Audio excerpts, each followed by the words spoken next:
Hello and welcome to this ESOL lesson planning screencast. Today we're going to be looking at how to plan lessons where there's a language focus. I'm Robert Martinez. As we said before in the previous screencast, we looked at the receptive skills, so reading and listening. We looked at the three stages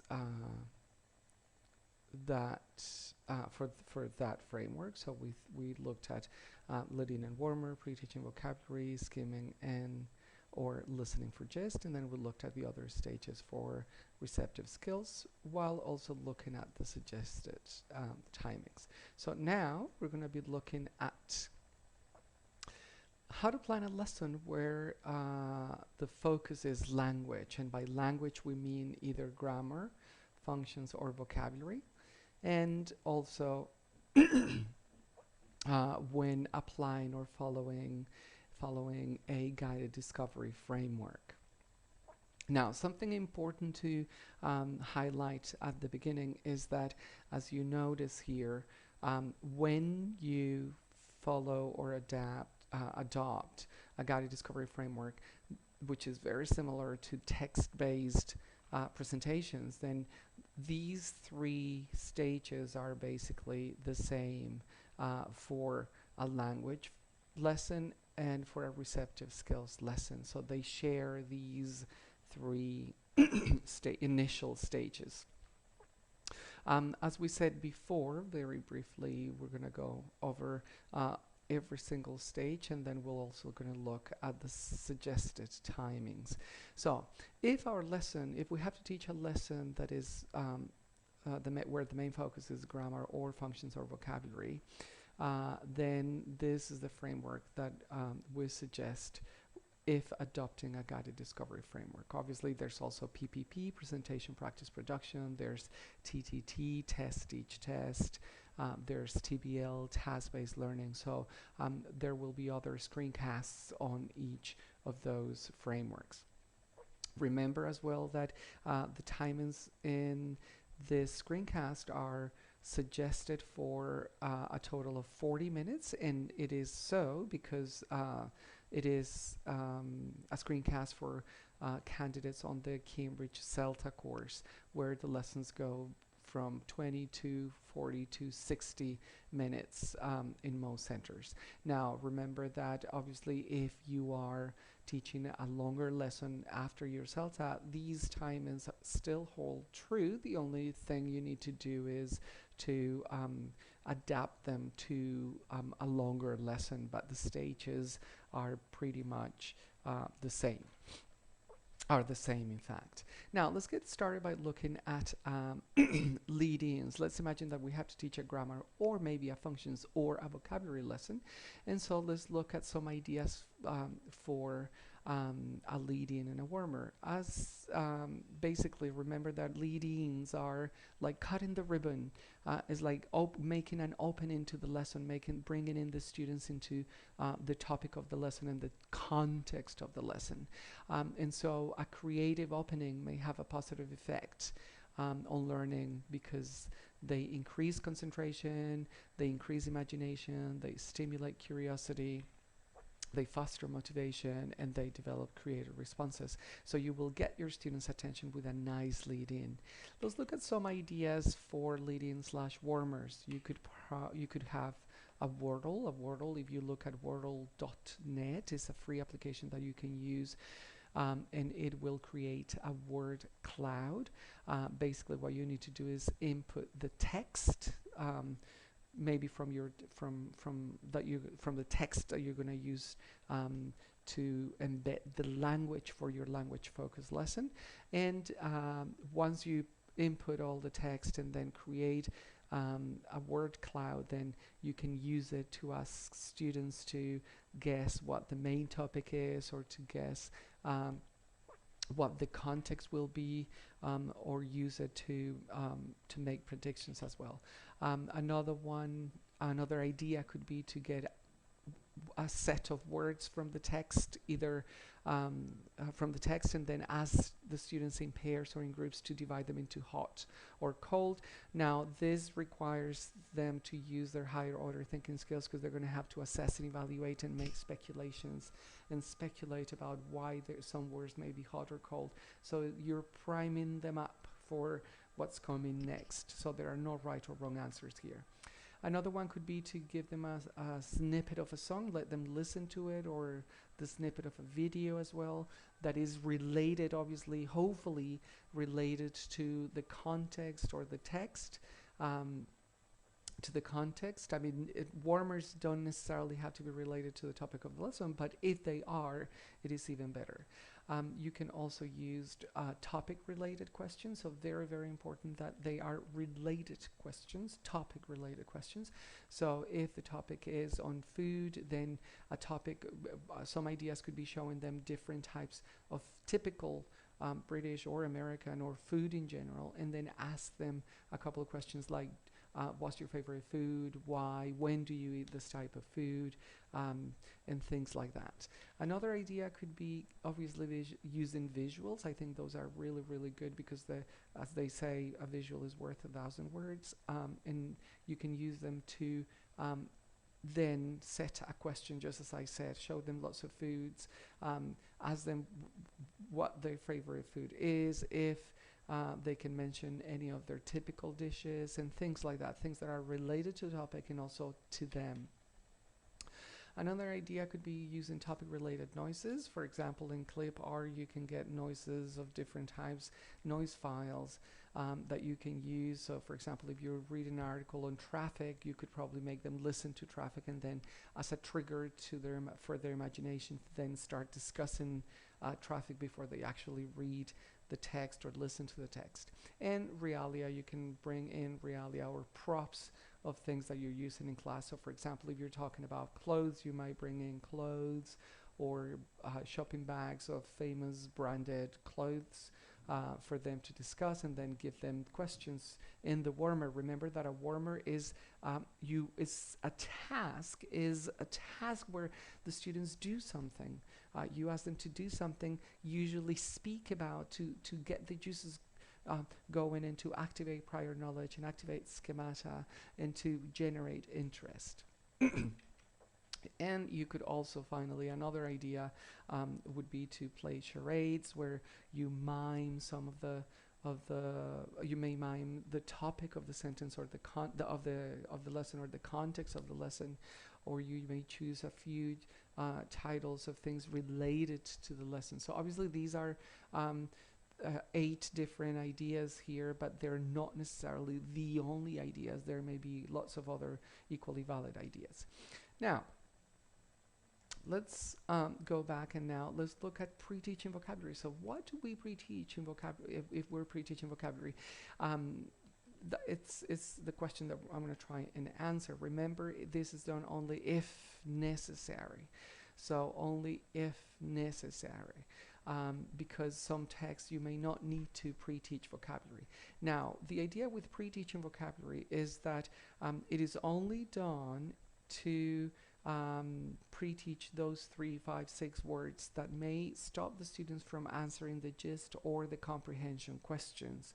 So in order to understand what vocabulary you can pre-teach or not, or you need to pre-teach or not, then you need to obviously look at the gist question and the answer, look at the comprehension questions and the answers, and any other reading or listening tasks that you have there to see if you need to pre-teach vocabulary. Now, this is a language-based lesson, so we would only have the listening for gist or skimming for gist task. So you apply the same criteria. You need to read the gist task and the answer, and see if there are any words that they really need there, otherwise don't. If you decide to pre-teach vocabulary, then there are some ideas. You can have a visual and then the word, and then have the students to match them. Remember, it's only 3 to 5 to 6 words, maybe, not more. So this can be done fairly quickly. You can make students brainstorm and then make a list of words, and see if they come up with any of the words that you had in mind. Remember that they're not empty vessels that need to be filled in class. They will have already some prior knowledge, so we want to work with that. You can mind them. You can have some word definition matching exercises, making it a little bit more difficult rather than the visual in the word than the word in the definition. You could also have visuals for students to make lists individually and then check if they know those words in English for those images. Remember, at this stage in pre-teaching vocabulary, you're only dealing with meaning and nothing else. Okay, so let's go back now and look at the next stage, which is skimming or listening for gist. Now, because we're adopting a guided discovery framework here, we would have a text where the target language is embedded, where the grammar is embedded, where the functions are embedded, where the vocabulary is embedded, depending on which, obviously, you wouldn't address all three in one go. So skimming or listening for gist, some ideas would be to make them make predictions, then they read or listen to the text, and then they check. So you give them a purpose for reading. You could give the students one true or false question. Remember that at this stage, skimming or listening for gist is global or general understanding, not detailed understanding. Therefore, you want to give them just one question that helps them see the general idea of the text. You could give them a task where they match pictures with extracts. You may give them a gist question. The usual question is like, what is the text about? But it doesn't have to be that one. And I think that it tends to be really boring after a while if you always ask the same thing. You can ask students to order pictures of the text, or students listen or to the text, or read and choose one picture, or students read and listen to choose the heading or summary. Now, very important, skimming for gist or listening for gist is done quickly. We want to get the general idea. It is not important to understand every single word, and we should be passing this message on to students that we want them to develop this soft skill just to get the general idea. So once we've done that, we then start with the guided discovery stage, which basically would make the students think about the grammar or the functions or the vocabulary, depending on which one it is that you're addressing in that given lesson. Let's look at guided discovery. So in guided discovery, what happens? We would have graded questions in a worksheet which focus on MFPU, meaning, form, pronunciation, and use of the target language of that grammar or of the functions or of the vocabulary in the text. And students can work on it in pairs or on their own or in groups. So on one side of your worksheet, you would have your guided discovery text, which embeds your target language, is the one that the students listened for gist, or listened to for gist, or read for gist. And on the other side, you would have your worksheet, which contains the questions students will answer while interacting with the model text. So they would have to keep going back and forth. Now, in my session on guided discovery, I was asking Martin to basically give me some advice for a friend visiting, and this was, as you may remember, this was my text.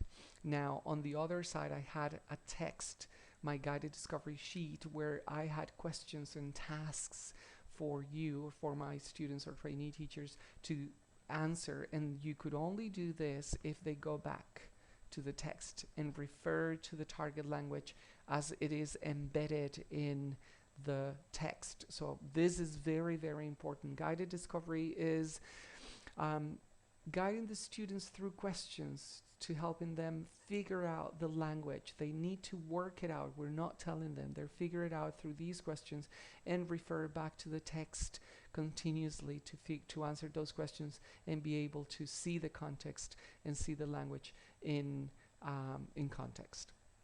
So on the guided discovery, so basically on the guided discovery sheet, we would have here, you would have the meaning. So basically here I'm dealing with meaning.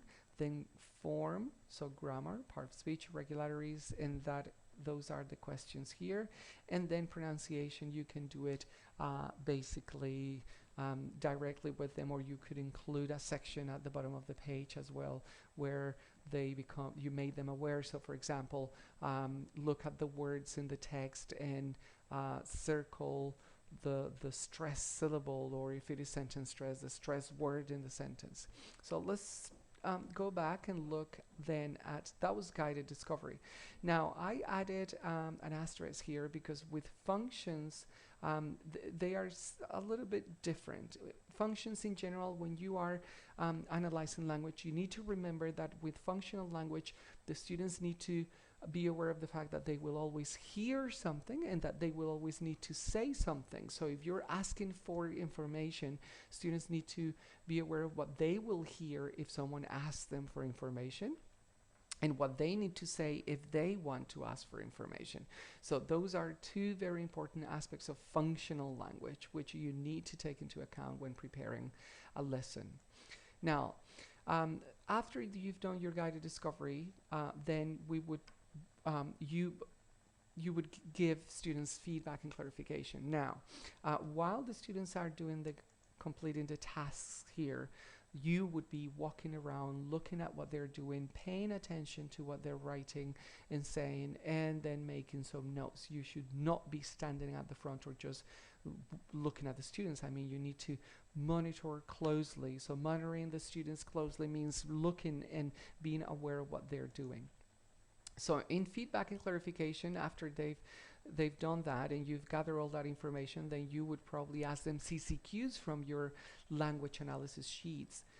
So concept checking questions to really double check that they got it. You would ask them yes, no, or true and false questions as well. You would ask open-ended questions. Remember, the feedback and clarification, if we go, it's the 5 minutes of glory that you have. So it's not a teacher-centered approach. It is these 5 minutes that you have to actually be at the front of the class, really asking all these questions, ensuring that the students actually got it. Obviously, you would have already monitored them clearly and actively and closely, so you would have already some understanding of how well they got it. You can ask A or B questions, you can elicit a brief explanation, you can mime, you can gesture, you can do some whiteboard work using a marker sentence, using tables. You could use timelines.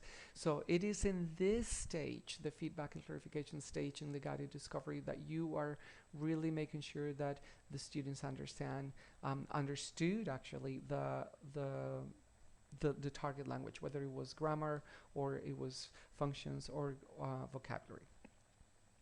Now, the next stage would be obviously control practice. We want to give them practice, in this case control, to ensure that they did it accurately, right, before we let them free. So let's look at some ideas for control practice. Control practice is usually found, here you have some examples, is done for accuracy and is usually found in the workbook. So the first place you want to try and look for some ideas is the workbook, and then if you're not happy with that, then you can go and look at other workbooks at the same level or come up with your own materials.